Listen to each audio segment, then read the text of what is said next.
Pictures on Phones, Part 1.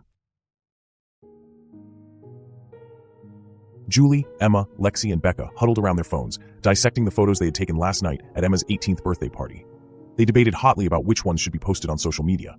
The photos spanned the entire night, getting ready in Emma's room with makeup and discarded clothes scattered everywhere.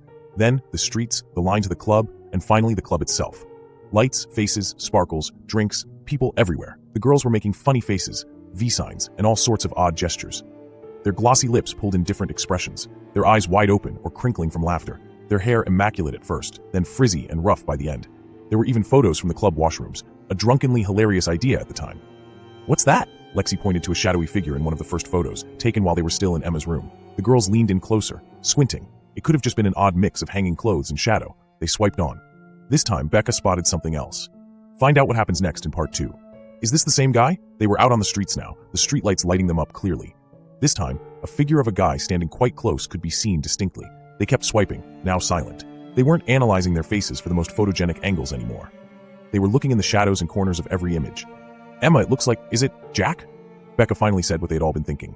"I'm sorry, but it does." "Don't be crazy, he's been gone for years," snapped Emma. Jack was Emma's boyfriend from 4 years ago. He had taken his own life. The police had found Emma's texts from the days before his suicide, telling him to kill yourself.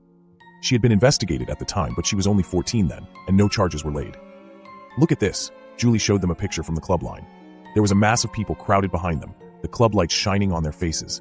In the corner, the face of the boy who looked like Jack was visible. Find out what happens next in Part 3. "You've all been watching too many horror movies with your loser boyfriends," said Emma. "This guy must be some nutjob stalking us." She was cut off by Lexi's shriek. Lexi showed them a photo on her phone. It was one of the last ones of the night, taken in the washroom.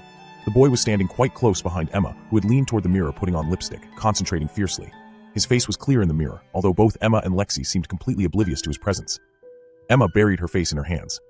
"Why now, Emma?" asked Julie quietly. Emma just shrugged. Then her head snapped back, and she started making choking sounds, scrabbling desperately at her neck.